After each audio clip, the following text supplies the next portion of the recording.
This morning I woke up to a pool of tears. To be in this male body, in this society, in this conditioning, the greatest liberation I have yet found is in welcoming the waters, letting them flow, not resisting a strong current of heartbreak, of loss, of regret, of anger, of love.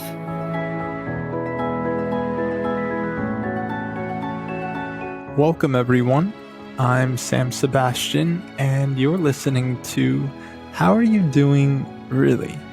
In today's episode, I'm joined by my friend Ophir Haberer, and Ophir shares about his experience during the coronavirus pandemic and what it's been like to live in a intentional living community in Oakland called Canticle Farm.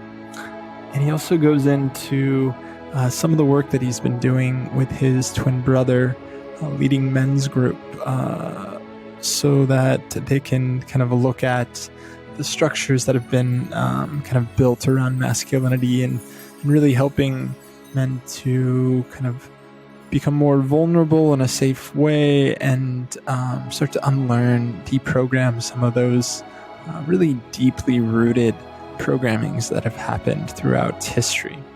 Additionally, Ophir talks about some of the rituals that he brings into those teachings that are based in Judaism and also some of the Moroccan Jewish traditions that he has come from. And he also talks about one of his biggest teachers being his own inner voice, which I think is really beautiful. So I'm excited for all of you to hear the wisdom that he has to share. And also there is a special treat at the end where he reads a piece of poetry that he's written that is in his newest and first self-published poetry book. So I'm excited for you all to hear. I hope you enjoy. Welcome, everyone. I am Sam Sebastian, and today I'm joined by my dear friend Ophir Haberer.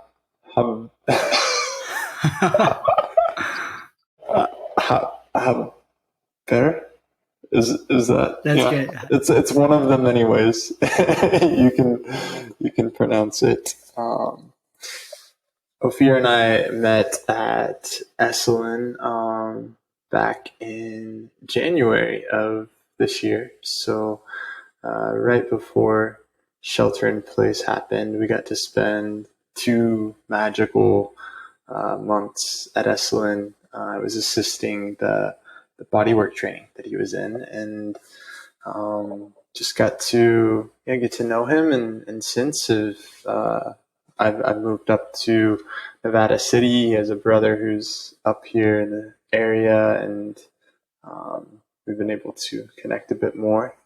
And one of the things I wanted to mention about Ophir, he just self-published a beautiful book of poetry, and there's so many other words you could use to describe the work that you do, and I'm totally open to letting you talk about it more if you'd like. But the title of it's called The Essence Underneath.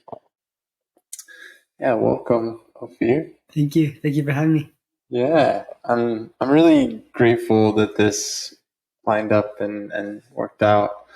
Oftentimes I kind of go through this internal process of who would I like to bring on and get to kind of interview and also just drop in with. And there's just been such a ease, I think, with you that for me, it just like all of our conversations I would record just because it's just there. The level in which I feel like I get to connect with you is just, it's a special one. So feeling that right now.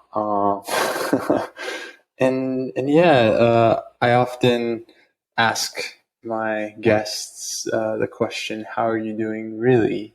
And I know before we even got on and started recording, I asked you, how are you doing? And you were like, well, you want to know, or do you really want to know? And I was like, let's give it a minute. Well, let me focus, and we'll get into that. But yeah, just given the current state of the world and our circumstances, how are you doing? How are things?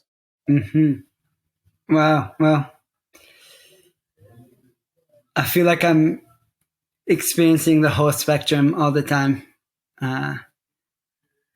Like definitely oscillating between just big highs and then some of the lows. Overall today, I feel like I'm doing pretty well. I feel like there's a lot of different possibilities that keep opening themselves up, and I feel like a lot of the both like the physical seeds that I've planted in the ground, I'm getting to enjoy the fruit, but also like the metaphorical seeds that I've planted in some of the work that I'm doing, and just how it's received, and now different opportunities are being that are inviting themselves, and so I am feeling that abundance right now, and of course layered over just some of the grief of the limitations of the moment, just missing a lot more like community and physical connection. I feel pretty grateful that I live in a community of an intentional community of 20 people, which is definitely a blessing in this time to be able to just share space in a time where many people are isolated, and this community is intergenerational and multiracial, and there's just a lot of wisdom that I'm receiving from different members of the community at this time, and a lot of beautiful ritual that we can come together in doing. So yeah, I mean, just thinking about the community that you live in and the way that you described it being intergenerational, and one of the things that kind of comes to mind for me is I don't know if you've heard of blue zones. I haven't. There's blue zones in the world, and they're these areas, communities in which people live like the longest and typically some of the happiest people on earth.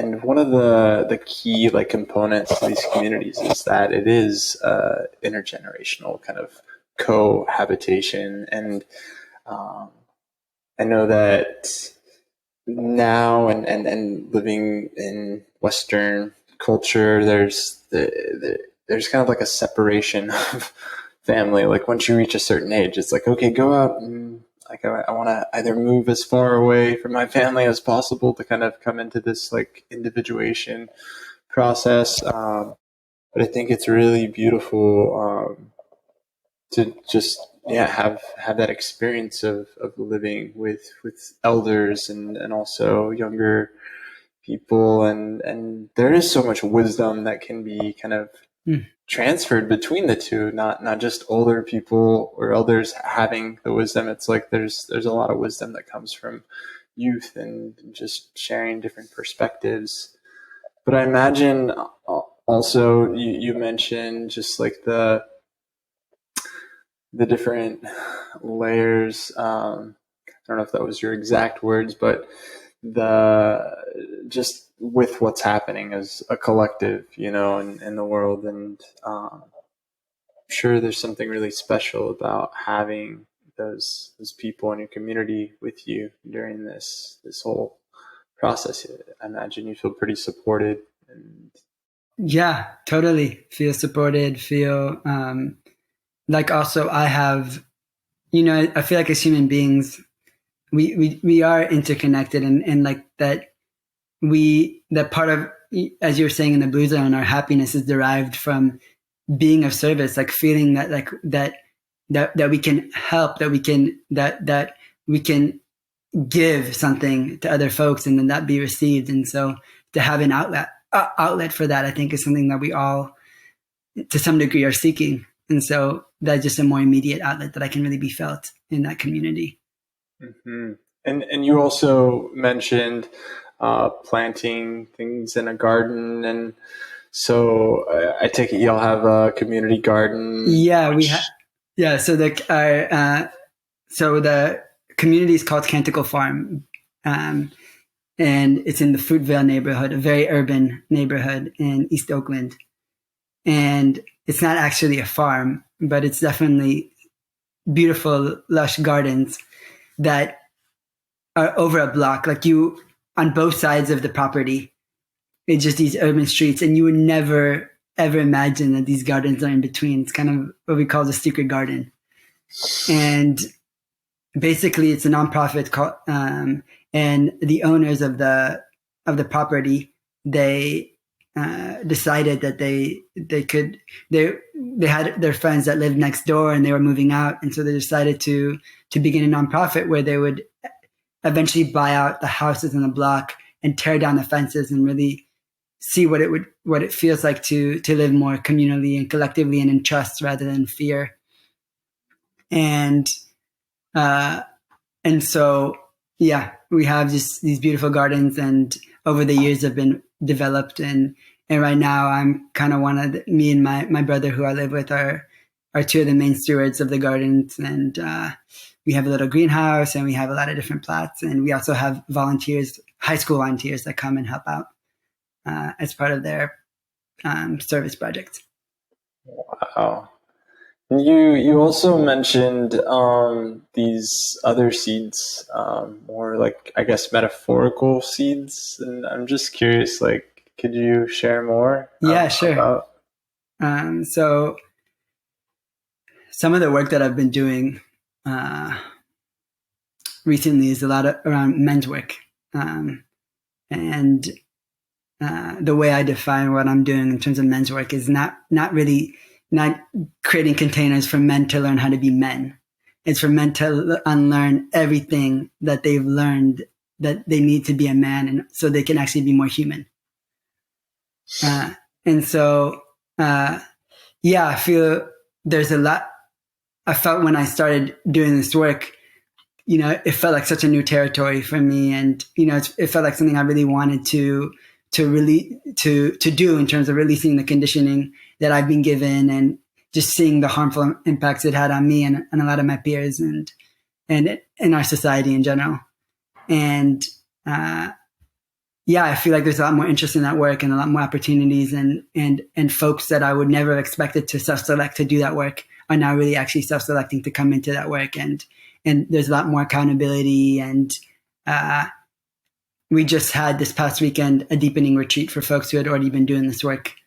And some of the levels of conversations that we could really delve into, are just feels like picking more of the fruit of those seeds, seeing more of the where it was like the small seeds of just even being able to be a little bit vulnerable in a group together, and not just come together and talk about sports or things that don't actually reveal anything that's going on inside, that we get to not just be vulnerable, but really be vulnerable, and really talk about things that could be triggering, that have layers of trauma, that have layers of resistance because of maybe shame or guilt that's associated with it, and really feel the trust that it's a non-judgment space, and that we're all there to support each other, and we're all to some degree experiencing the same thing, and have a shared history and a shared journey together. Yeah, that work is so necessary and can be so powerful. Just doing work like that in a group setting, and like you mentioned, talking about shared experiences. I think there's almost like a permission that kind of comes with those shares. It's like, oh, they're sharing about something that I can relate to, or I've had that exact experience myself, and kind of normalizing those experiences, because before we're able to actually communicate that, it's like we can oftentimes, I'll speak for myself, like I've felt alone, you know? Mm-hmm. Yeah. And how are these retreats? I know you said these are people who've already kind of been doing them, and I imagine you're doing them virtually. Yeah, at the moment we're doing virtually, yeah. We're actually trying to develop, we're developing a small organization that's actually going to potentially be fiscally sponsored by this community organization. And we're hoping to do more layers of offering. We've been partnering with another organization that's been helping us with a little bit of funding. And we also have another retreat coming up in August that's for folks who are kind of new to these kind of circles. So it's kind of a little bit different than the retreat we just had. And is it all meant like oriented towards men's work, what you're speaking about specifically? Yeah, like I said, it's all connected, you know, so right now that's the outlet. And I think it's a really powerful outlet because there is so much deconditioning to be done and around masculinity, about what it means to be man. And some of it's so subtle, you know, it comes up so subtly in interactions and the ways, the permissions that we give ourselves and expectations we have of ourselves. And so, yeah, that's just one of the outlet. But for me, on the deeper level, it's just creating a community that's more connected to their soul, to their authentic expression, to their humanity, and also by releasing a lot, releasing a lot of things that they've been taught that don't serve them, that separate them, that we can be more connected, so we can be more of service to each other and the earth. Mm-hmm. Mm-hmm. And how do people typically find you or the organization that you're working with? Right. Well, at this point, we're working on a smaller scale, so it's usually like either by like someone who knows us, or someone who knows someone who knows us, or someone who knows someone who's been to one of the workshops and heard about it, or, you know, we do some kind of advertisement on social media, and so we get a few folks that are in some part of our extended network. There's just an article about the work I've been doing in a lot of the work I've been doing is with my brother, my twin brother. And now we have actually a group of 5 of us who are doing it. And there was just an article that came out in the Jewish newspaper of the Bay Area. And so I have like folks who read that article from different parts of the country who are reaching out about, and in our virtual retreats, we've had folks that are coming from actually different parts of the country, but who've been kind of part of the extended network. Yeah, there's something really interesting that's happened, I think, in various workshops and trainings that I'm participating in online right now. It's like, as we're not meeting in person and we're meeting online, it's like more people can actually attend, just given like, even if people are on the East Coast or some of the workshops they teach, like there's people that are in the UK, other parts of Europe, and Asia, and there's as much as it feels for me sometimes as disconnected things feel, you know, with in-person connections, there's something really magical about having these online gatherings. And for that, I'm really grateful. Who knows, like, give me another month of still doing it, and I might be burnt out. And one of the things that I'm noticing just living up here, having more of a summer, and living in San Francisco, is like summers are kind of cold at times, you know how it goes. I just felt this really strong pull to be outside more and be connected with the land. Yeah, I think it's so important, especially as we're like, most of the world is orienting more towards the online realm, and like you were saying, different containers, workshops, retreats, meetings, all are happening online in the virtual realm, to have any outlets we can to kind of balance it out and be outside and connected to the natural environment. Yeah, I think is so important. And one thing I kind of wanted to come back to that you had mentioned is doing this work with your twin brother. Mm-hmm.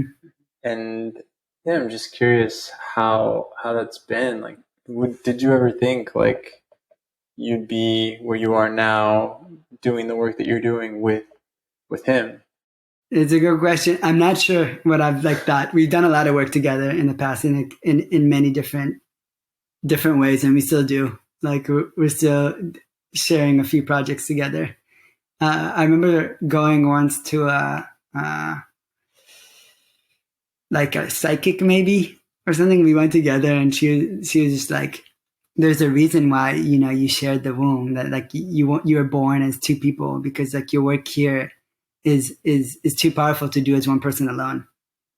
And Wow.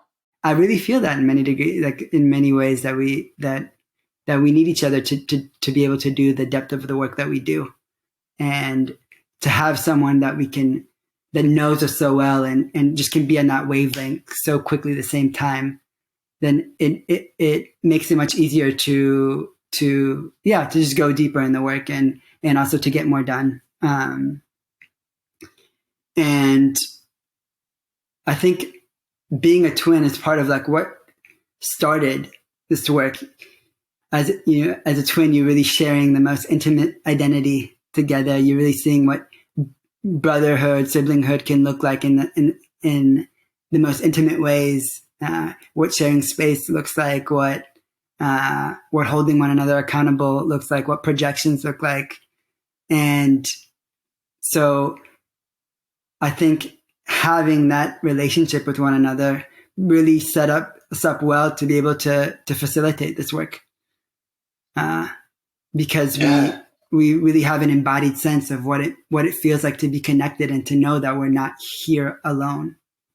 There's so many like kind of images and thoughts that I'm seeing as you're describing that process of being in the womb and growing up and yeah, like you have a person who mirrors you, like literally in so many ways. And I think about like, for me, it kind of took being in this relationship that I'm in with my partner to like start to have some of those deeper things kind of surface. And yeah, I'm curious how there may be some similarities in which that internal process comes out with your brother, and then also like in relationship romantic partner, like, yeah. Mm-hmm.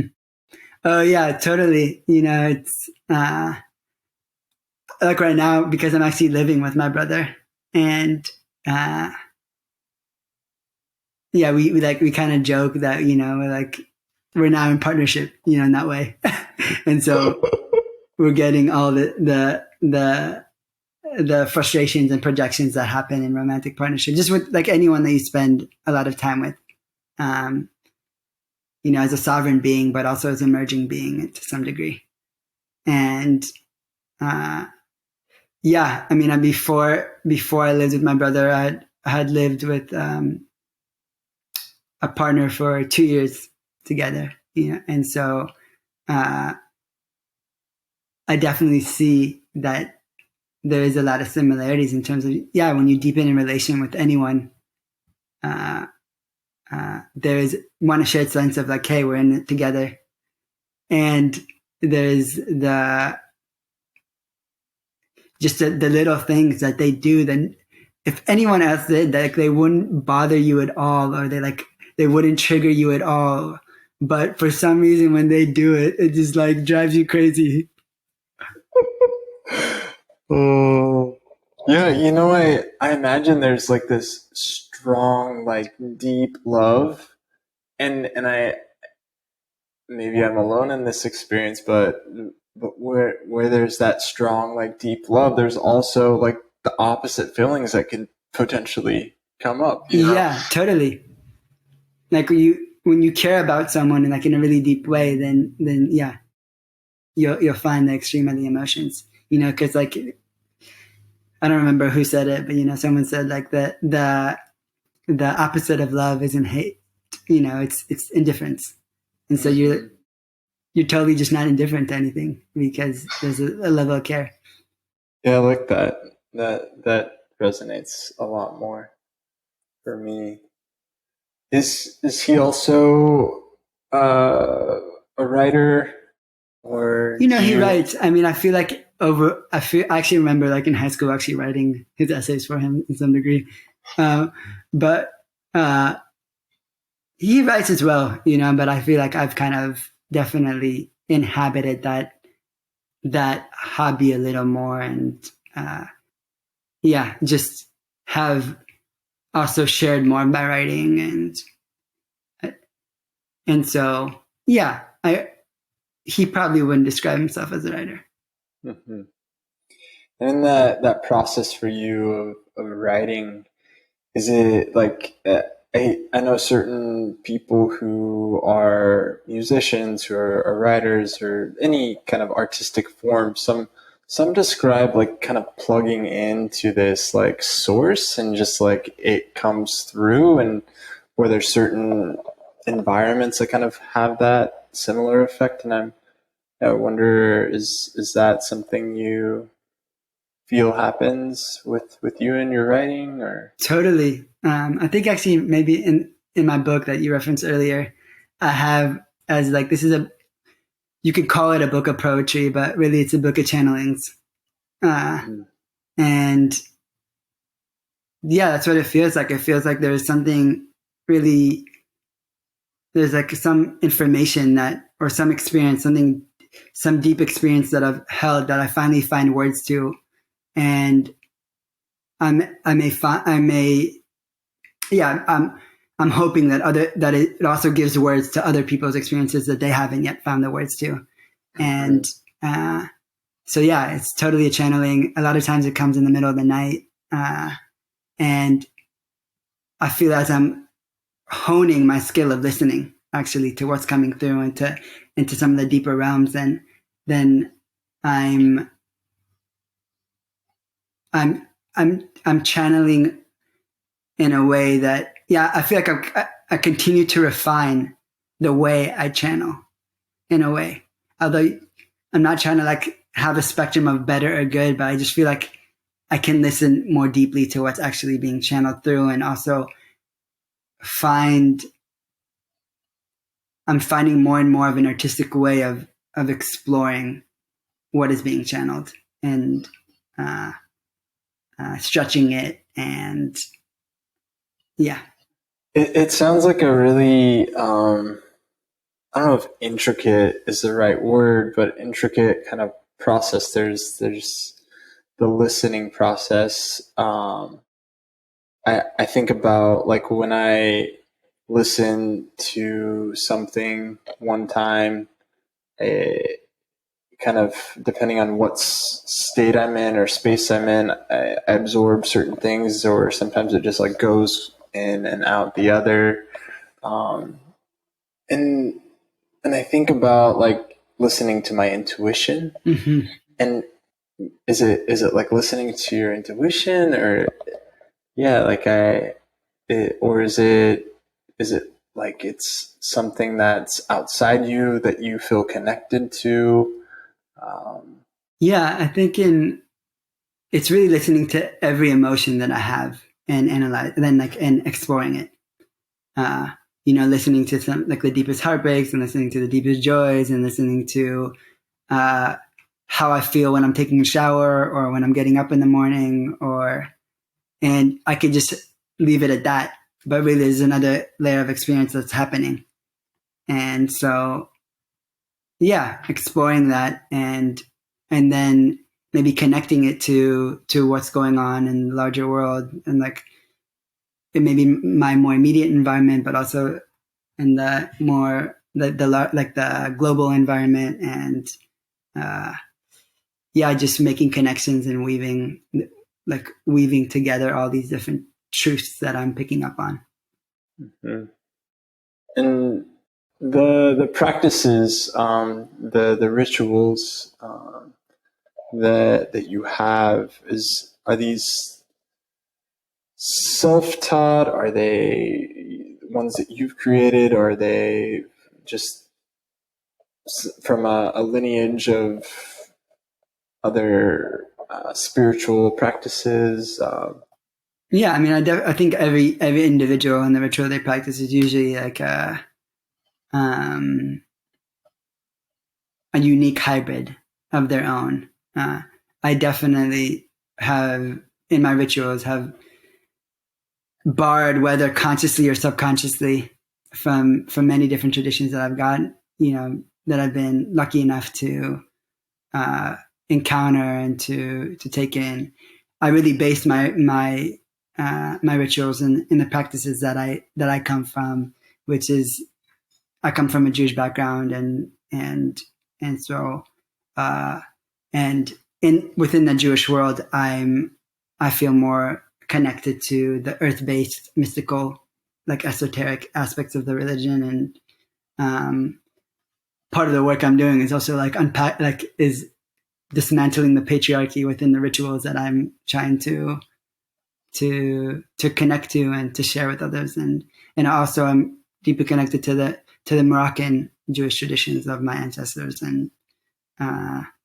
and also trying to rediscover them in a way, because a lot of them aren't really fully alive, and especially the younger generation. And so, that part of it, I'm trying to find home in it so I can actually share it in a way, also bring new life to it, and along with other peers who are doing the same. And how would you say your religious upbringing, do you feel like that, like all of which you were brought up with learning, like do you feel like that really still resonates, or has it been somewhat of a process of some of this does actually, other things resonate also from various teachings? So I feel like I had to completely reject everything that I was brought up with in order to return home to some of those traditions in a way that actually felt of my own choosing and of my own sovereignty and of my own alignment. And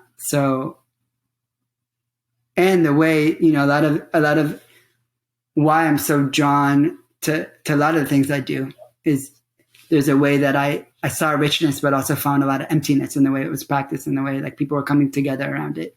And so for me, it's, trying to, I see so much wisdom in a lot of those traditions and so much beauty, but it's how to like bring back the intention to those rituals, to those traditions. And I was so disengaged growing up in a lot of the traditions, because like I felt like the intentions, like the why wasn't deeply present. It was just like, okay, this is what we're doing, and this is why we're doing, and everyone's not even fully alive in it, but it just become kind of routine. And so it's how do you really, for me, it's finding the beauty of those, and also sharing it more widely, and bringing other folks in the same way I've been blessed to be brought into other traditions that I didn't grow up with, but have brought so much unique medicine into my life and into my spiritual growth and into my healing. Who in your life has been your biggest teacher? So one is going to sound a little bit, there's a few, but like the first one that comes to mind, which is going to sound a little bit vain, but I'm hoping that it's, I'll explain the context, but really my inner voice has been my greatest teacher. And I was taking a course with this deep psychologist called Francis Weller. He also is a big leader in grief rituals, and he has a amazing book called the Wild Edge of Sorrow. And I was in his like online class called the Alchemy of Initiation. And I remember asking a question and about how do we get initiated when we don't have intact cultures of an intact culture of elders who have been initiated, who can then initiate us. And he said, then we learn to initiate ourselves. Our inner voice when tells us like all the things that aren't being met, that aren't thriving. So we listen to that and let that guide us. And so I feel like that's been one of my biggest teachers, is just really listening to all the ways where I've felt alone or abandoned or misled or told something that felt completely at odds with what I felt like my soul was telling me, and continue to listen to that, and then of course receive the wisdom of so many other people who are feeling the same, and bringing out different publications that had these ideas beautifully articulated. But I felt like in order to even really receive those words, I had to find it from within. I had to like listen to that inner guide. Would you? I know that I've heard people describe that inner guide as like their higher self or their intuition. Oh, how would I? Yeah, what I? Yeah. I mean, in some ways, it's like it's not just the higher self, right? It's like it's the wounded self. It's the I mean, there's so many ways of how you can potentially describe the higher self, but the way I see it is, just listening to all the different parts that I'm made of. There's like every experience. There's like the part theory, like that we're holding different parts, and so to listening to those parts, and I like that you kind of broke that down a little bit more, because I think it is nuanced. I think it's not just the things that are in the light or the positive feeling things, but it's also like the shadowy things. Those are like the biggest guides for sure. It's actually it's in the moments that I've been the lowest, that I've had like everything absolutely feel like is going wrong, that I felt like I was dying, that those were the moments that I learned the most, that have guided me the most. What many people call the descent as part of initiation. So those experiences have definitely informed so much of what I'm doing and what I've become. And that's part of what I'm like, not only witnessing in myself, but witnessing in our collective, like what is bringing people down, and how can that inform of what we need to adjust and what we need to focus on, and what is at the core of what's going on. Yeah, I think about like how much divisiveness is happening within our culture, our society, and it's like, I think there's people that know that if we continue to get people to be against each other and kind of stay in this us versus them mindset, it's like that just perpetuates, and it actually kind of drives us apart. And I think of like kind of having a practice where we can kind of pause and zoom out and like see things from like a we consciousness, a larger perspective, and I really do think it's like it's both. And we all are going through a really challenging experience right now in this world. And I know that you've mentioned some of your practices of kind of unlearning or deprogramming, and I think about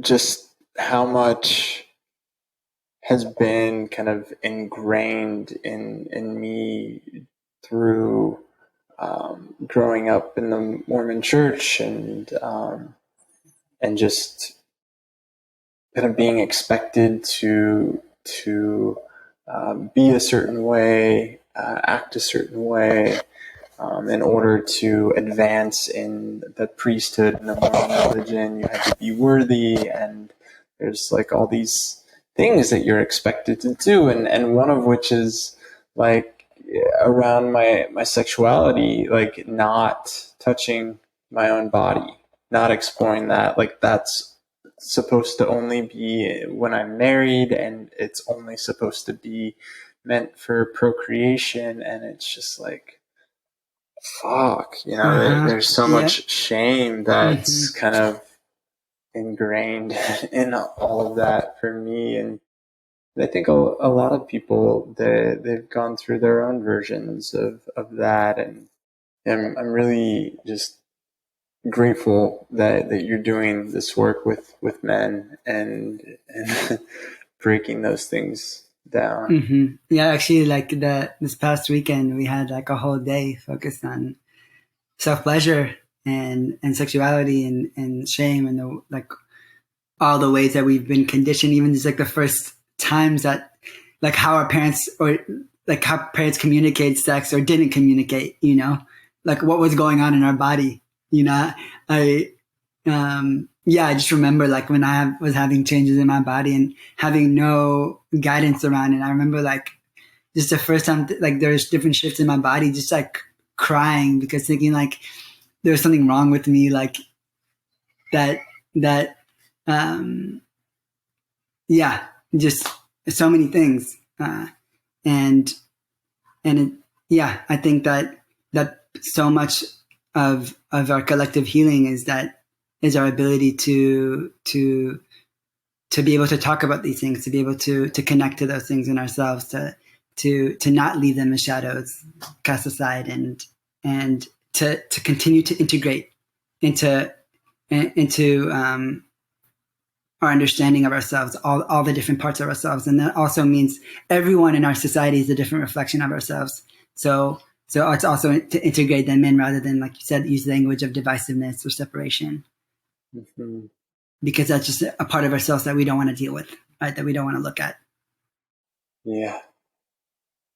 It can be really challenging to look at those parts, at least for me. And totally understandably, there's so much trauma probably around that too. So many different experiences that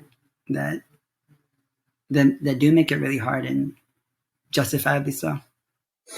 Yeah, I had an experience in one of the groups that I'm assisting a training right now, and it's for a somatic psychotherapy method. We've talked about it, Hakomi, and being an assistant and having a dual relationship and with one of the students. And I had this experience where they shared about a mutual experience we had, and they referenced my sexuality, me being gay. Didn't say my name and just kind of dropped that. But I realized like there was like this part of me that was just like, like they might like figure out that she's talking about me, and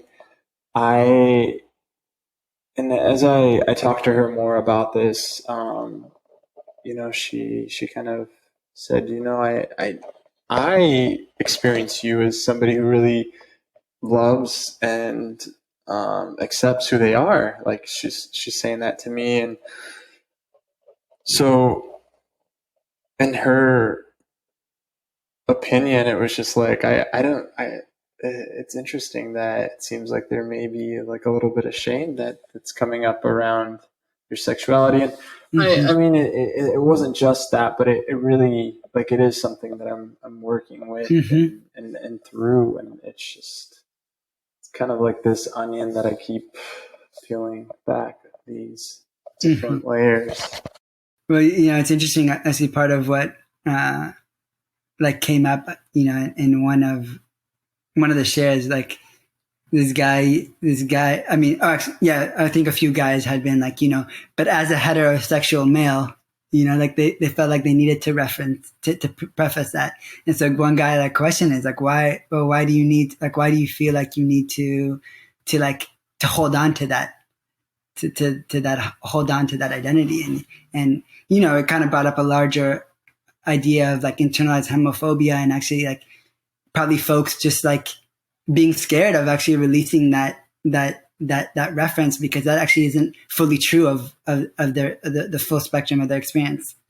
And it was just really interesting. And one, I want to like celebrate you, for folks to be able to see that, and that like you're loving yourself, and like there's so many obstacles to that in our conditioning and in our world, and to get to that place, it takes a lot of strength and resilience. And so celebrating you, and also celebrating myself for getting to a point where I feel like I'm just embracing all the different aspects of myself. Thank you.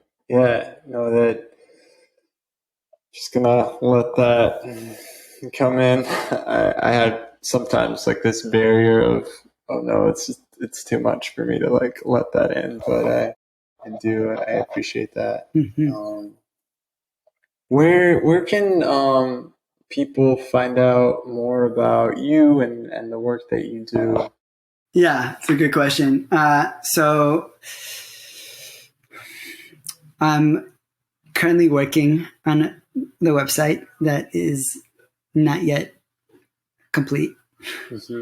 Okay. So, but I mean, there's actually a URL and a website. I'm just so finishing, but it's live, that's kind of like one way, and it should be ready probably by this week. And I feel like the folks want to like get to know me on a deeper level. They can also, message me and to find out about and get a copy of the book. Right now, I don't have it online. Actually, I'm about to get it online.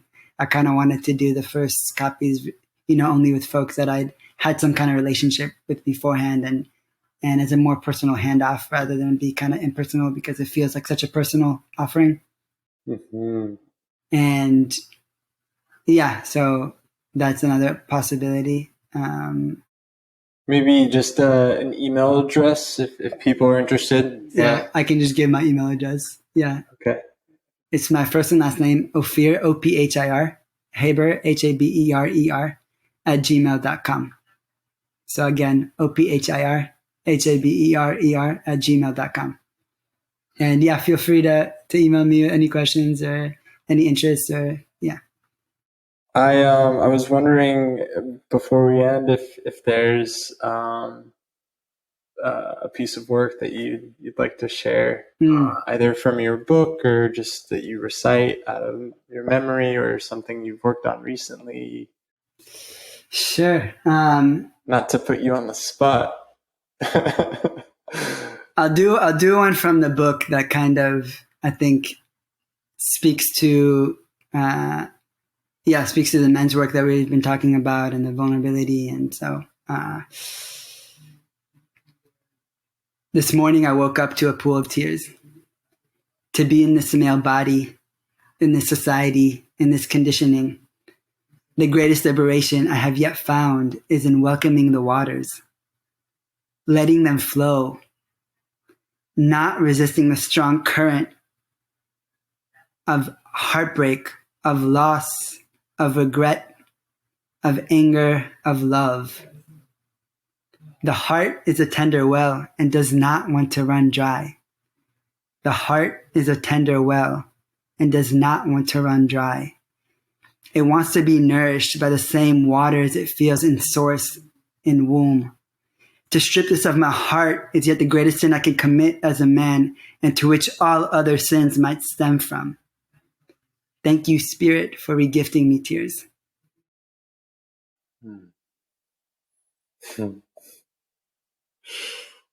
Thank you. Yeah. Yeah. Thank you so much for coming on. Yeah, what an honor. Yeah.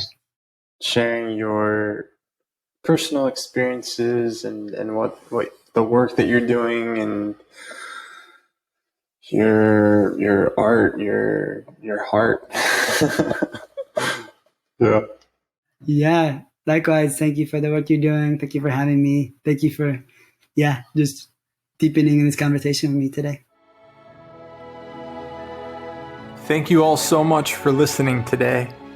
If any of you'd like to find out more about the work that I do, you can go to samsebastian.com. That's SAMSEBASTIAN.com.